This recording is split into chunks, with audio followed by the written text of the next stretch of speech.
오늘도 예배 가운데 나오신 우리 모든 성도들 주 이름으로 축복합니다. 우리 인생은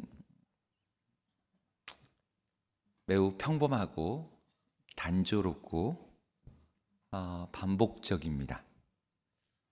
그래서 우리 인생에서 뭔가 대단한 일이 그리고 하나님의 특별한 어떤 일들은 평상시 일상에서는 거의 보이지 않습니다.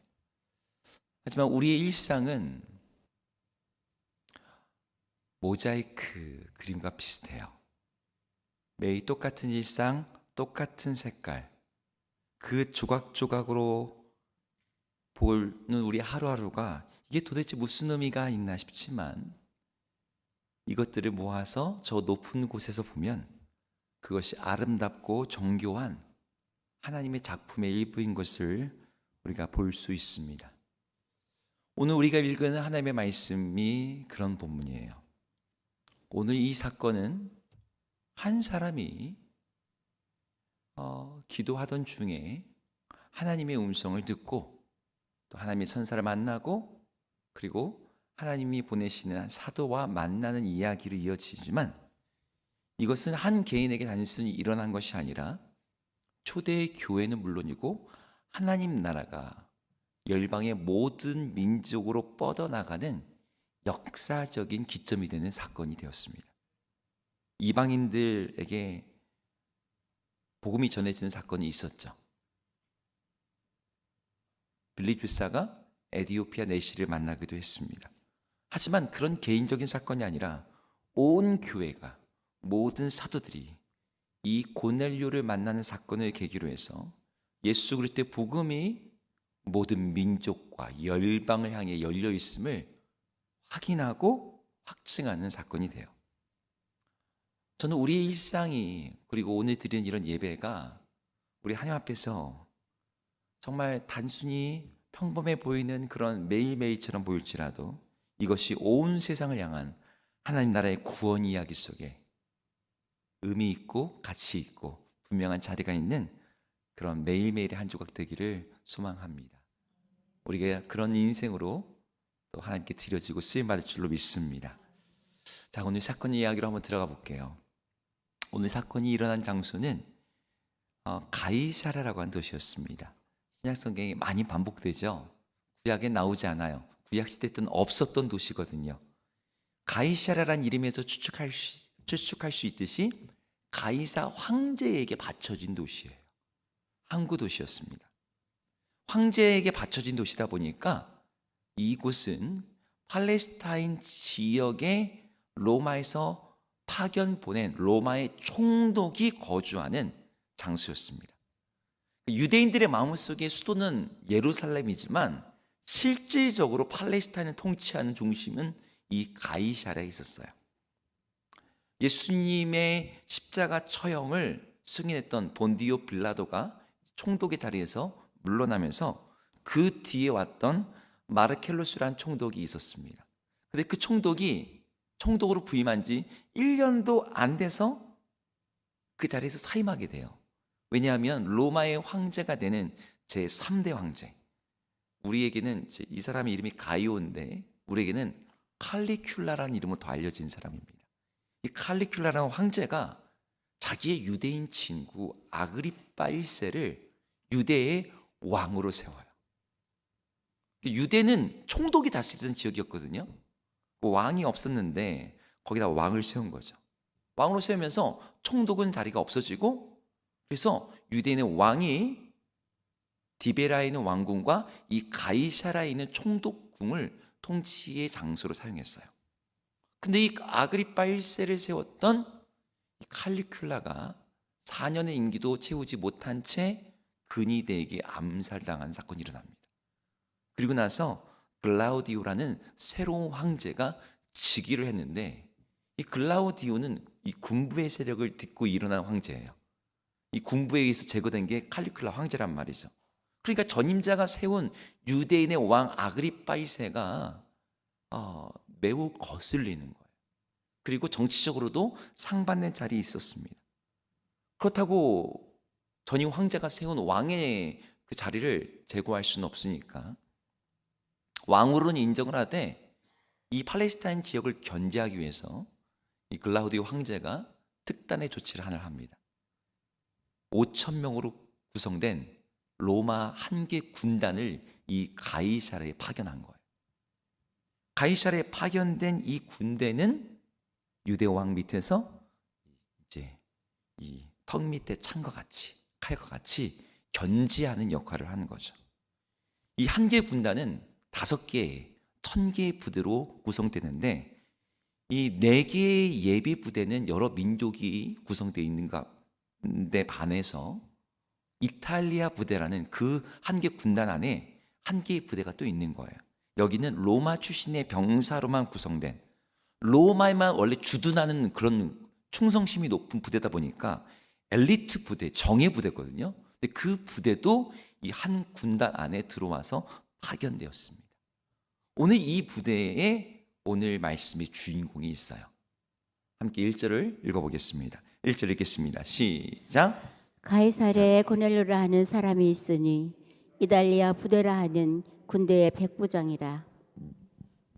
고넬료라는 사람이 있었다. 이 사람은 이달리아 부대의 백부장이었다. 우리는 이렇게 간단하게 보지만 이달리아 부대가 로마인으로만 구성된 로마의 정예 군대고 그 군단의 백부장이라는 것은 이 사람이 엘리트 장교였다는 것을 암시해 줍니다. 여러분, 예수님 당시에는 물론이고 이제 이 성경의 배경 속에서 당시의 로마 군대, 그 로마 군인은 어떤 이미지였을까요? 로마 군대는 세상에 그 적수가 없을 정도로 아주 강력했어요. 이 글라우디오 황제 때에는 로마에 25개의 군단이 존재했다고 합니다. 이 25개의 군단을 가지고 전 세계를 제패할 정도로, 숫자로는 그렇게 많지 않거든요. 한 군단이 한 5천 명 정도 되니까 25개면 몇만 명이에요? 네, 한 12만 명, 3만 명? 이거밖에 안 되는 군대예요. 그런데 전 세계를 다스리고 있는 거죠. 그 정도로 아주 전투에 이 능수능란한 살인 기계와 같은 강인한 그런 부대였어요. 사람들은 이 로마 군인들에 대해서 가지고 있는 이미지들이 있었습니다. 어떤 이미지예요? 우리나라 요즘에 뭐 군인하면 떠오르는 이미지들이 있잖아요.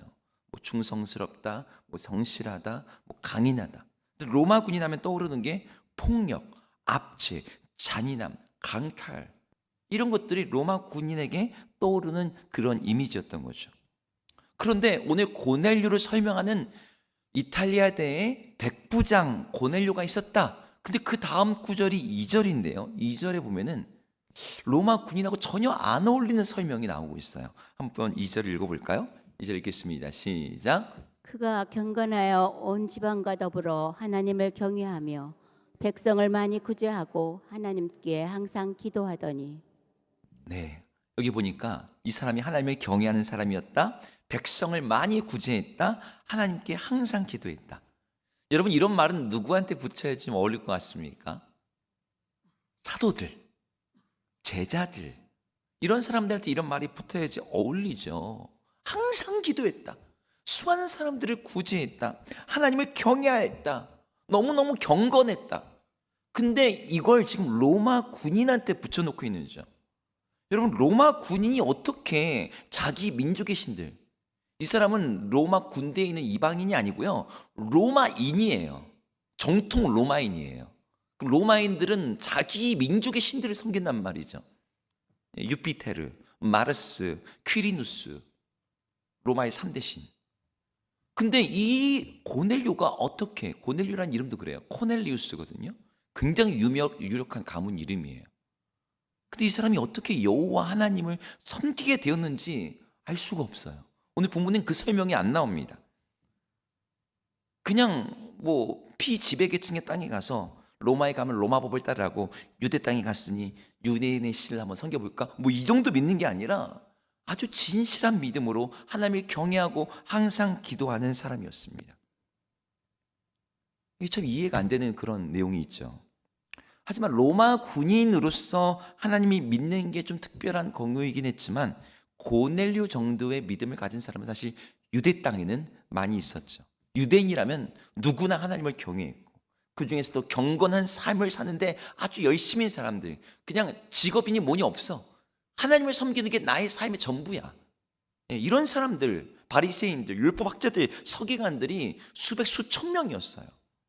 그들은 하나님을 섬기는 일에 특심이었고 구제도 많이 했고 매일 기도했고 금식하는 사람들이었어요. 혈통적인 조건으로 봐도 훨씬 더 좋은 사람인 거죠. 그런데 고넬료에게 남다른 일이 일어납니다. 오늘 3절과 4절을 함께 읽어보겠습니다. 읽겠습니다. 시작.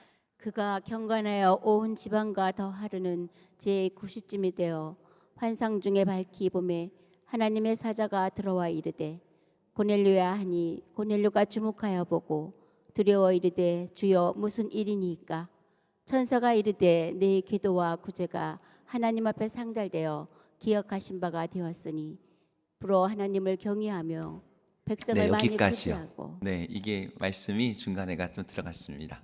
네, 기억하신 바가 되었으니. 겉으로 볼 때는 유대인들의 경건이 더 낮게 보일 수 있는지 모르겠어요. 그들의 기도가 더 유려하고 더 열심히 보이고 훌륭해 보였을 수도 있습니다. 하지만 천사가 와서 너의 기도와 구제가 하나님 앞에 상달되었다. 하나님께서 너의 하는 것들을 기억하고 계신다라고 하나님의 인정과 칭찬을 받은 사람은 이 당시에 고넬료 외에는 없어요. 유대인들의 기도와 구제가 하나님께 상달되었다 기록된 사람이 없습니다.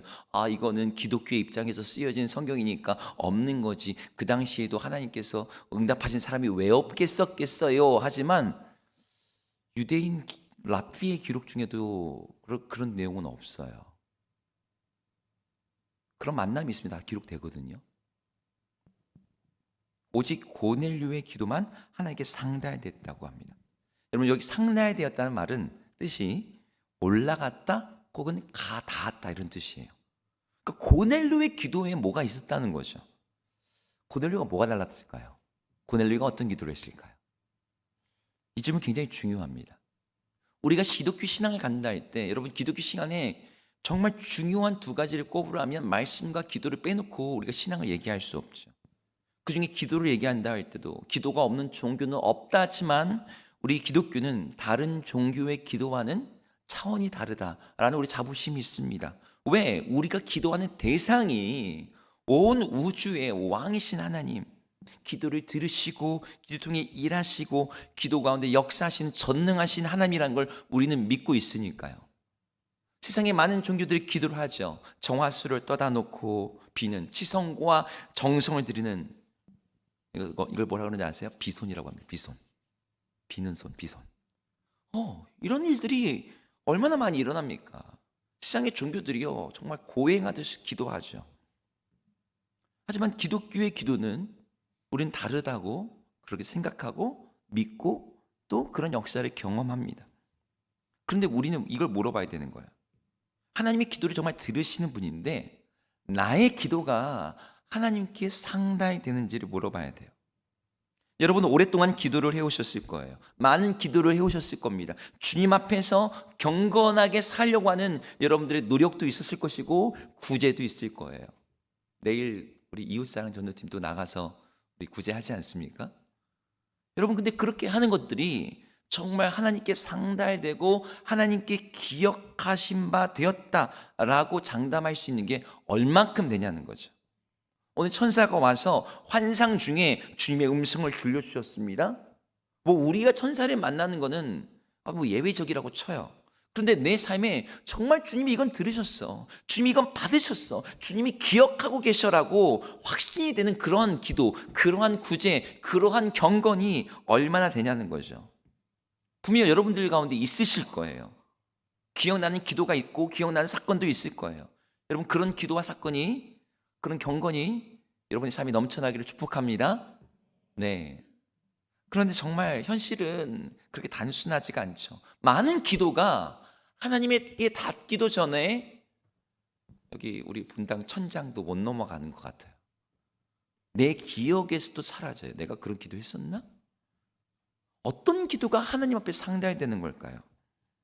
오늘 본문에는요, 고넬료의 기도가 하나님께 상달된 어떤 직접적인 이유, 이런 내용은 나오지 않고 있어요. 그가 그냥 하나님을 경외하는 사람이었다. 많은 사람을 구제하는 사람이었다. 뭐 이 정도입니다. 이걸 가지고 오늘 본문에서 고넬료의 기도가 하나님께 상달되었다라는 결론을 내리면 우리도 착하게 살아야 된다. 베풀며 살아야 된다. 그러면 하나님이 기도 들으신다. 뭐 이러한 뻔한 결론에 이르게 되죠. 하지만 여러분, 하나님의 상달되다라는 말의 의미부터 좀 봐야 돼요. 아까 상달되다는 말이 올라가다는 뜻이 있다. 이게 아나바이오라는 단어인데 올라가다는 뜻이 기본입니다. 그런데 이 말이 다른 데는 어떻게 번역이 되면 가 닿는다. 특별히 마음에 가 닿는다라는 뜻이에요. 그러니까 하나님께 상달되었다는 말은 이 기도가 하나님께 올라갔고 하나님의 마음에 닿는 기도였다는 거죠. 우리 하나님은 우리 기도를 다 들으세요. 그분의 귀는 넓고도 정확합니다. 하나님께서 크게 부르짖는 신음 기도만 들으시는 게 아니라 우리 신음소리까지도 들으시는 분이에요. 그런데 어떤 기도는 하나님의 귀에만 닿는 것이 아니라 하나님의 마음까지 닿는 기도가 있어요. 하나님이 듣지 못하는 기도 없죠. 가난한 자들 누구도 귀 기울이지 않지만 그들의 부르짖음을 하나님 들으세요. 아무도 보지 못하는 땅의 부르짖음도 하나님 들으신대요. 그러니 누구의 기도를 못 들으시겠어요. 하지만 기도가 상달된다는 건 뉘앙스가 좀 달라요. 귀에 있는 들어오지만 마음에까지 닿는, 그래서 마음으로 움직이는 기도는 아주 적습니다. 여러분도 그렇지 않아요? 많은 노래를 듣지만 정말 나의 마음을 감동하게 하는 노래, 가수, 가사, 메시지, 멜로디는 다 따로 있잖아요. 제가 우리 아이들에게 막 세우마, 로우나, 이루마 뭐 이러는데 너 왜 안 해? 그러면 언제 얘기했는데요? 못 들었대요. 제가 한 3번, 4번 얘기했는데 그들의 마음에 상달되지 않는 거죠. 그런데 게임할래? 작은 소리로 얘기하면 이제 막 이 마음까지 그 목소리가 들리는 거예요. 여러분, 어떤 기도가 그러면 우리 주님의 마음에 가서 닿는 기도가 될까요? 우리가 그런 기도를 하게 된다면 오늘 고넬료가 드렸던 그런 기도, 그런 응답 우리도 경험하게 될 줄로 믿습니다. 그러면 하나님께 상달되는 기도를 보여주는 구약에 2가지 예가 있어요. 하나는 상달된 기도, 하나는 상달되지 않은 기도.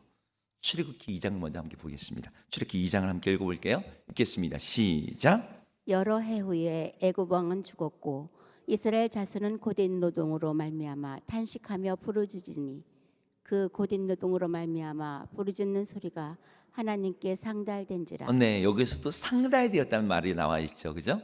하나님께 상달되었다. 근데 무슨 소리가 상달되었대요? 이스라엘 백성들이 부르짖는 소리가 상달되었답니다. 여러분, 이들의 무엇이 하나님께 상달되게 만들었을까요? 여기 앞에 보니까 고된 노동으로 말미암아 탄식하면서 부르짖었다라고 되어 있어요. 이들의 탄식과 부르짖음의 배경을 여러분 알고 계시죠? 자식을 낳으면서 아들이면 죽여야 돼요. 버려야 돼요. 끝없이 노동하면서 끝없이 힘들게 일하면서 노예로서 살아야 됩니다. 그들에겐 쉼도 안식도 없어요. 죽음 같은 삶에서 이들은 하나님께 부르짖을 수밖에 없었어요.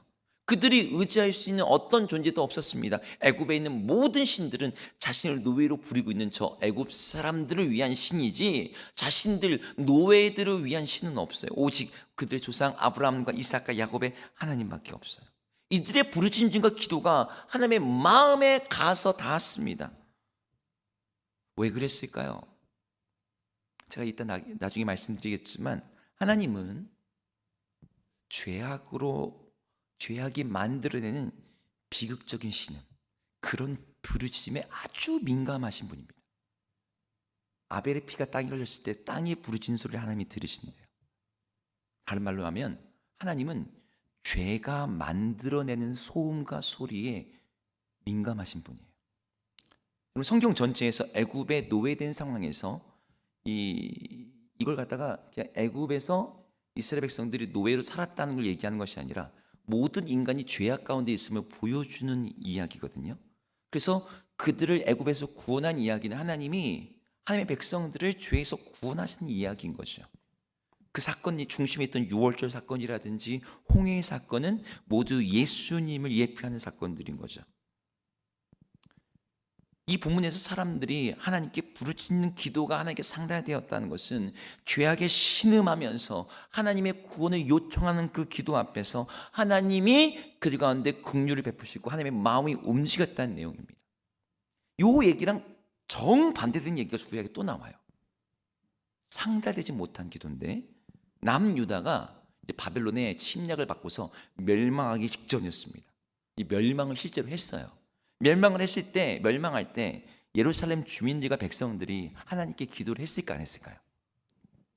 거기 있던 모든 사람들이 기도를 했을 거예요. 그 어느 때보다도 간절하게 기도했을 거예요. 하나님 도와주세요. 하나님 지켜주세요. 저 바벨론 군대에게 이 성벽이 무너지지 않게 해주세요. 근데 하나님 어떻게 하셨어요? 놔두셨어요. 에레미야 선지자가 그 장면을 이렇게 써놓고 있습니다. 에레미야가 3장 말씀하게 읽어보겠습니다. 시작. 주께서 구름으로 자신을 가리사 기도가 상달되지 못하게 하시고 우리를 문나라 가운데에서 쓰레기와 폐물로 삼으셨으므로 우리의 모든 원수들이 우리를 향하여 그들의 입을 크게 벌렸나이다. 두려움과 함정과 파멸과 멸망이 우리에게 임하였도다. 네, 여기 보니까 하나님께서 구름으로 자신을 가리셔서 기도가 상달되지 올라오지 못하게 하셨다. 기도가 내 마음에 닿지 못하게 하셨다. 하나님이 안 보셨다는 거예요. 그걸 그 장면에 그냥 구름을 가셔서 보지도 않고 듣지도 않으려고 하셨다는 거죠. 하나님이 왜 그러셨을까요? 이스라엘 백성들이 죄를 지어서 그랬을까요? 우상을 숭배해서 그랬을까요? 아까도 말씀드렸지만 여러분 죄로 인해서 나오는 신음과 이런 것들에 굉장히 주님 민감하신 분이란 말이죠. 그런데 하나님이 이미 선지자를 통해서 그들에게 말씀하셨어요. 회개하라고, 그 죄를 돌이키라고. 이것이 너희들의 문제와 삶과 이 모든 국방과 경제의 모든 근본적인 문제라고. 근데 하나님이 전하는 메시지에 그들이 귀 기울이지 않는 거죠. 그럴 때 하나님께서는 자기의 말에 전혀 귀 기울이지 않는 그들, 자기 말만 하는 기도는 하나님 안 들으시겠다는 거예요. 자, 이 두 가지 이야기 속에서 우리는 하나님께 상달되는 기도가 어떤 패턴이 있다는 것을 짐작할 수 있어요. 신약 성경에도 비슷한 얘기가 나옵니다. 두 명의 사람이 하나님께 나가서 기도를 하는데 한 명은 세리였고 한 명은 바리새인이었어요. 바리새인은 자신의 의로움을 가지고 기도했습니다. 당시에 많은 유대인들의 기도도 이 바리새인의 기도와 다르지 않았을 거예요. 하나님이여, 나는 다른 사람들 토색, 불의, 간음하는 자들과 같지 않고 이 세리와도 같이 하음을 감사하나이다. 나는 일주일에 한 번씩, 두 번씩 금식하고 소득의 11조도 드리고 있습니다. 이러면서 기도를 딱 올렸어요. 그런데 세리는 어떻게 기도했냐면 18장 13절인데요. 한번 읽어보겠습니다. 세리는 이 부분 읽을게요. 시작. 세리는 멀리 서서 감히 눈을 들어 하늘을 쳐다보지도 못하고 다만 가슴을 치며 이르되 하나님이여 불쌍히 여기소서 나는 죄인이로소이다 하였느니라. 여기 세리는 하나님께 기도할 만한 뭐가 없는 거예요. 뭐 가지고 기도해요? 자신의 죄인됨을 가지고 기도했습니다. 그가 의지할 것은 하나님의 긍휼밖에 없었어요. 여러분 이 두 사람 중에 누구의 기도가 응답되었는지 여러분 다 알고 계시죠? 누구의 기도가 응답되고 누구의 기도가 하나님께 상달되었다고 예수님이 말씀하시냐면 세리의 기도가 응답되었대요. 앞에 있는 구약의 본문과 이 본문을 갖다가 정리하면 이렇게 됩니다. 하나님께 상달되던 기도는 정리하면 우선 의로움에 기초한 기도. 내가 하나님 앞에 이렇게 잘했습니다. 내가 이렇게 선행을 했습니다.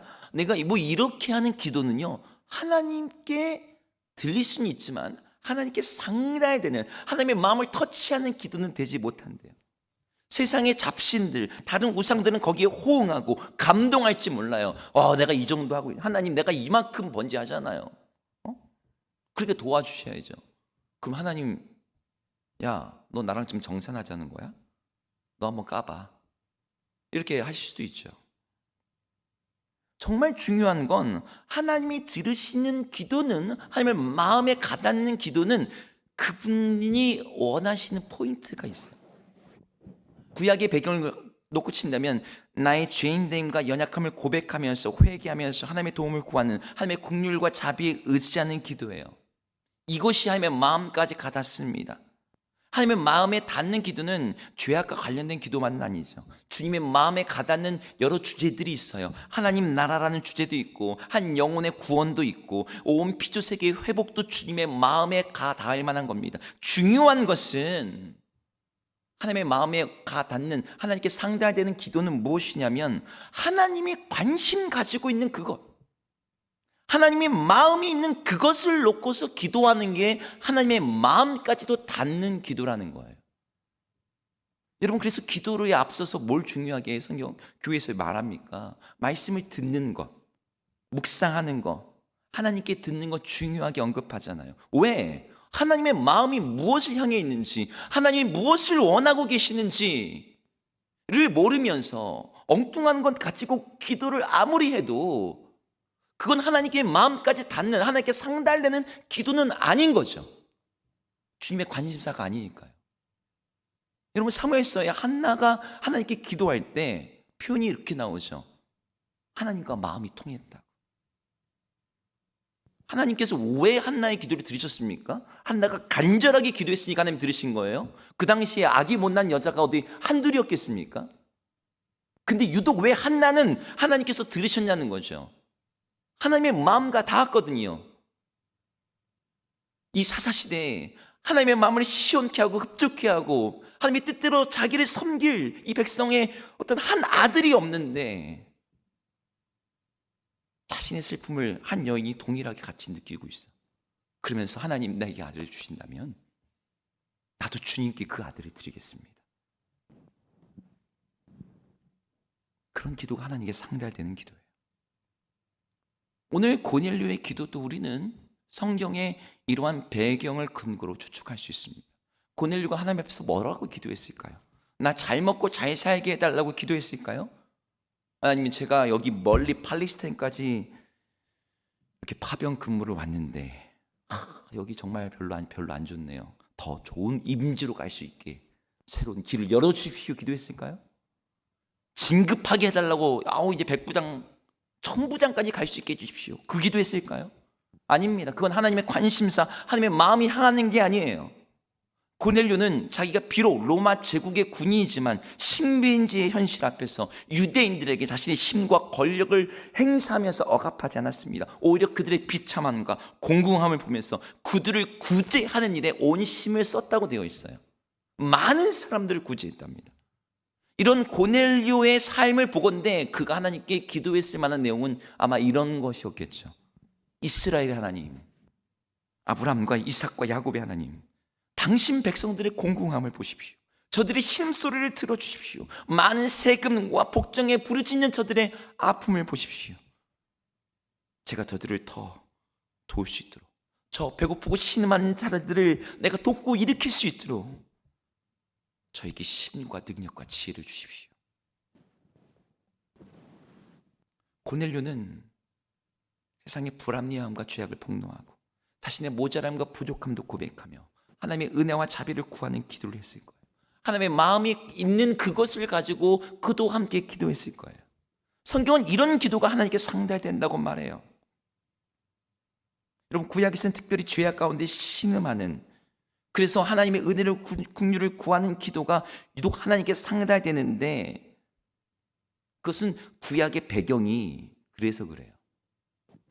구약에서 하나님의 가장 큰 관심사는 이 죄의 문제, 하나님이 그들을 어떻게 구원하실 것인지, 특별히 이것은 하나님의 성품과 연결되어 있죠. 하나님이 의롭고 거룩하신 분이에요. 죄악은 주님의 거룩하심과 그분의 사랑과 배치됩니다. 죄악이 사람들을 얼마나 멸망에 이르게 하는지, 망가뜨려 놓는지를 주님이 알고 계시고, 주님은 주의 백성들의 죄악에 대해서 아주 민감하세요. 그래서 어떤 기도보다도 회개의 기도에 대해서 하나님이 더욱더 강력하게 응답하시는 거죠. 제 친구 목사님 교회에 알코올 중독자 협회 회장님이 계세요. 그분이 안수 집사님이신데 이분은 술을 한 방울도 안 드신 지 10몇 년쯤 되셨는데 지금도 어디 가시든 자기를 소개할 때 이렇게 소개한답니다. 알코올 중독자 누구누구입니다. 이분은 술이 자신의 인생을 얼마나 망가뜨렸는지를 경험적으로 아시는 분이에요. 그래서 표현을 이렇게 하신다 그래요. 소주 한 방울이, 한 잔이 그냥 한 잔이 아닙니다. 이건 독입니다. 사람을 죽입니다. 그분은 그걸 경험했기 때문에 이게 얼마나 사람을 갖다가 망가뜨릴 수 있는지를 아는 거죠. 민감한 거예요. 우리 하나님 그래요. 죄악에 신음하는 사람들의 부르짖음에 대해서 내가 이 죄 문제 앞에서 얼마나 무능하고 절망적인가를 고백하면서 하나님의 긍휼을 구하는 것 앞에 우리 하나님 아주 민감하세요. 왜요? 우리 하나님이 그것과 아주 반대되는 성품을 가지신 분이거든요. 구약에서 언제나 하나님께 상달되는 기도가 그들의 죄악에서부터 구원하시고자 하는 하나님의 열정과 연결되어 있는 게 바로 이 부분이 도드라져서 그런 거죠. 제가 죄악을 대표적인 예로 드렸지만 여러분, 하나님의 마음과 연결되어 있는 하나님의 마음이 무엇이 있는지를 우리가 생각하게 되면 우리 삶 가운데서 우리가 하나님의 마음에 하나님께 상달되는 기도들을 함께 드릴 수가 있습니다. 여러분, 많은 분들이 건강을 놓고서 기도를 합니다. 필요한 기도입니다. 하나님의 약속도 있어요. 하나님의 약속을 붙들고 우리는 기도하죠. 하나님 들으실 겁니다. 하지만 말씀드렸죠. 하나님이 들으시는 것과 하나님께 상달되는 것, 하나님의 마음에까지 와 닿는 건 뉘앙스가 다르다고. 약속 때문에 분명히 하나님 움직이시는 분입니다. 신실하신 분이니까요. 하지만 하나님의 마음이 적극적으로 움직이는 이야기들도 있거든요. 단지 그냥 건강하게 해주세요가 아니라 죄를 미워하신 주님 앞에서 하나님 우리의 죄악을 소멸하시고 우리를 거룩히 하게 하시고 우리를 온전케 하시고 그걸 원하시는 그 주님의 마음을 읽으면서 우리는 우리의 건강 문제를 하나님께 올려드리면서 기도할 때 우리 기도는 주님의 마음에 더 합한 기도가 됩니다. 여기 계신 모든 부모님이 자녀를 놓고 기도할 거예요. 자녀 잘 되기를 원치 않는 부모님 이 세상에 누구도 없습니다. 하지만 우리가 그냥 자녀 잘 되게 해주세요 하는 기도가 아니라 우리 자녀를 향해 가지고 계신 그 하나님의 마음을 생각하면서 우린 기도할 수 있어요. 하나님, 이 아들은 내 아들이기 전에 주님의 백성이고 주님의 자녀입니다.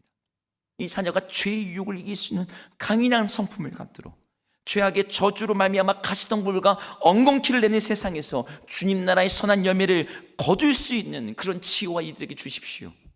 우리가 그렇게 하나님의 마음에 합하는 기도, 하나님의 마음을 헤아리는 기도를 할 때, 그래서 하나님의 눈이 향하고 있고 하나님의 마음이 향한 곳을 함께 품으면서 기도할 때 하나님은 그 기도를 그 어떠한 기도보다도 먼저 받으시고 흠양하시고 그 기도를 가지고 역사하신다는 거죠.